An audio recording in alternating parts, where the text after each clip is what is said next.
ಅಮ್ಮ ಏನೇ ಆದರೂ ನೀನು ಮಾಡೋ ಥರ ಬೆಸ್ಟ್ ಬಿರಿಯಾನಿ ನಾನು ಎಲ್ಲೂ ತಿಂದಿಲ್ಲ ಕಣಮ್ಮ, ಅಷ್ಟು ಚೆನ್ನಾಗಿರುತ್ತೆ. ಅಪ್ಪ ಮಟನ್ ತಂದ್ಕೊಟ್ಟಿದ್ದಾರೆ, ಸರಿ ಮಾಡ್ಕೊಡ್ತೀನಿ ಬಿಡು. ಓಕೆ.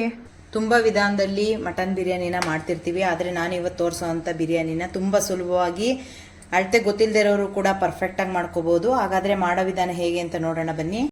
ಮೊದಲನೇದಾಗಿ ಮಟನ್ ಬಿರಿಯಾನಿ ಮಾಡೋದಕ್ಕೆ ಮಟನ್ ಬೇಯಿಸ್ಕೊಳ್ಳೋಣ. ಇದು ನೋಡಿ, ನಾನು 1 kg ಅಷ್ಟು ಮಟನ್ನ ತೊಗೊಂಡಿದ್ದೀನಿ. ಚೆನ್ನಾಗಿ ತೊಳೆದು ನೋಡಿ ಈ ಥರ ನೀರು ಹಿಂಡ್ಬಿಟ್ಟು ಒಂದು ಪ್ಲೇಟಲ್ಲಿ ಎತ್ತಿಟ್ಕೊಂಡಿದ್ದೀನಿ. ಇವಾಗ ಇದನ್ನು ಕುಕ್ಕರ್ಗೆ ಹಾಕೋಣ. ಈ ಮಟನ್ಗೆ 1 ಸ್ಪೂನ್ ಅಷ್ಟು ಶುಂಠಿ ಬೆಳ್ಳುಳ್ಳಿ ಪೇಸ್ಟ್ನ ಹಾಕ್ತಾಯಿದ್ದೀನಿ. 1 ಸ್ಪೂನು ಅರಿಶಿನ ಪೌಡ್ರ್ ಹಾಕ್ತಾಯಿದ್ದೀನಿ.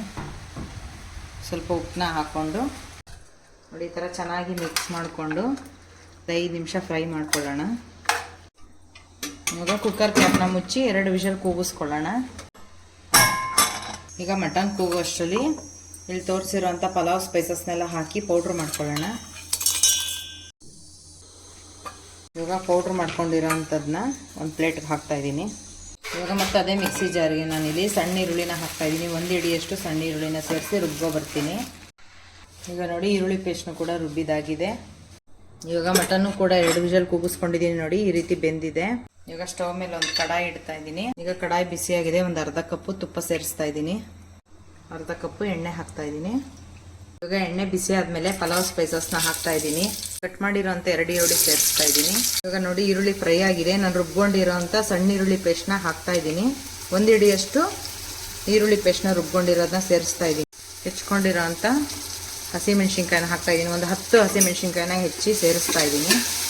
ಇವಾಗ ರುಬ್ಕೊಂಡಿರೋಂಥ 2 ಸ್ಪೂನ್ ಶುಂಠಿ ಬೆಳ್ಳುಳ್ಳಿ ಪೇಸ್ಟ್ನ ಹಾಕ್ತಾ ಇದ್ದೀನಿ.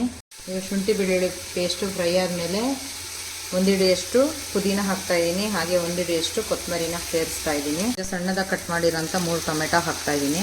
ಈಗ 2 ಸ್ಪೂನು ಧನಿಯಾ ಪೌಡ್ರ್ ಹಾಕ್ತಾ ಇದ್ದೀನಿ. ಮತ್ತು ಖಾರಕ್ಕೆ ನೋಡಿ ಖಾರದ ಪುಡಿ ಹಾಕ್ತಾ ಇದ್ದೀನಿ. ನಿಮ್ಗೆ ಎಷ್ಟು ಬೇಕೋ ಅಷ್ಟು ಖಾರ ಹಾಕ್ಕೊಳ್ಳಿ. ಈಗಲೇ ಪುಡಿ ಮಾಡ್ಕೊಂಡಿದ್ದೆ ನೋಡಿ ಗರಂ ಮಸಾಲ ಪೌಡ್ರ್, ಅದನ್ನು ಹಾಕ್ತಾ ಇದ್ದೀನಿ. 1 ಕಪ್ಪು ಮೊಸರು ಹಾಕ್ತಾ ಇದ್ದೀನಿ.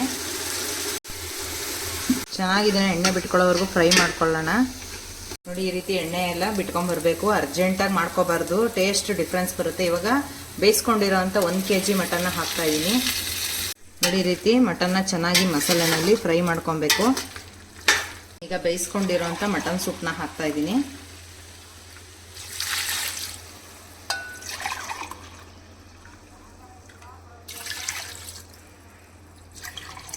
ಈ ಮಟನ್ ಸೂಪಲ್ಲಿ ನಿಮ್ಮ ಮನೇಲಿ ಯಾರಾದರೂ ಚಿಕ್ಕ ಮಕ್ಕಳು ಇದ್ದರೆ ಅವ್ರಿಗೆ ಅನ್ನನ ತಿನ್ನಿಸ್ಬೋದು. ತುಂಬ ಅನ್ನನ ಮೆತ್ತಗೆ ಮಾಡಿಕೊಂಡು ತಿನ್ನಿಸಿದ್ರೆ ಚೆನ್ನಾಗಿರುತ್ತೆ. ನೋಡಿ ಇವಾಗ 2 ಗ್ಲಾಸು ಮಟನ್ ಸೂಪ್ ಆಗಿದೆ. ನೋಡಿ ಟೋಟಲಿ ಮಟನ್ ಸೂಪು ಹಾಗೆ ನೀರು ಸೇರಿ ನಾನು 6 ಗ್ಲಾಸು ನೀರನ್ನ ಸೇರಿಸಿದ್ದೀನಿ. ಉಪ್ಪು ಸೇರಿಸ್ತಾ ಇದ್ದೀನಿ. ಮಟನ್ ಬೇವಾಗಲೂ ಕೂಡ ನಾನು ಉಪ್ಪು ಹಾಕ್ಕೊಂಡಿದ್ದೆ, ನೋಡಿ ಹಾಕ್ಕೊಳ್ಳಿ. ಇವಾಗ 1 ನಿಂಬೆಹಣ್ಣಿನ ರಸನ ಹಾಕ್ತಾ ಇದ್ದೀನಿ. ಇವಾಗ ಒಂದ್ಸರಿ ಚೆನ್ನಾಗಿ ಮಿಕ್ಸ್ ಮಾಡಿಕೊಂಡು ಪ್ಲೇಟ್ನ ಮುಚ್ಚೋಣ. ಚೆನ್ನಾಗಿ ನೀರು ಕುದಿ ಬರಬೇಕು. ಇವಾಗ ನೀರು ಚೆನ್ನಾಗಿ ಕುದಿ ಬಂದಿದೆ ನೋಡಿ. ಇವಾಗ ನೆನೆಸ್ಕೊಂಡಿರೋಂಥ 3 ಗ್ಲಾಸ್ ಅಕ್ಕಿನ ಹಾಕ್ತಾ ಇದ್ದೀನಿ.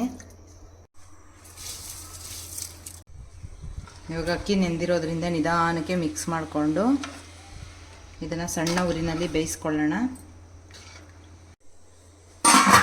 ಇವಾಗ ಬಿರಿಯಾನಿ ಯಾವ ರೀತಿ ರೆಡಿಯಾಗಿದೆ ನೋಡೋಣ ಬನ್ನಿ. ಎಣ್ಣೆ ಎಲ್ಲ ಮೇಲೆ ಬಂದಿದೆ ನೋಡಿ. ನಿಧಾನಕ್ಕೆ ಈ ರೀತಿ ಮಿಕ್ಸ್ ಮಾಡ್ಕೊಳ್ಳೋಣ. ಇವಾಗ ನೋಡಿ ಈ ರೀತಿ ಯಾವುದಾದ್ರೂ ಮನೇಲಿ ಹೆಂಚಿರುತ್ತೆ ನೋಡಿ, ಆ ಹೆಂಚಿನ ಮೇಲೆ ಒಂದು 10 ನಿಮಿಷ ದಮ್ ಕಟ್ಲಿಕ್ಕೆ ಇಟ್ಟರೆ ಬಿರಿಯಾನಿ ರೆಡಿ ಆಗುತ್ತೆ. 10 ನಿಮಿಷ ಆಗಿದೆ. ಬಿರಿಯಾನಿ ಯಾವ ರೀತಿ ರೆಡಿ ಆಗಿದೆ ನೋಡೋಣ ಬನ್ನಿ.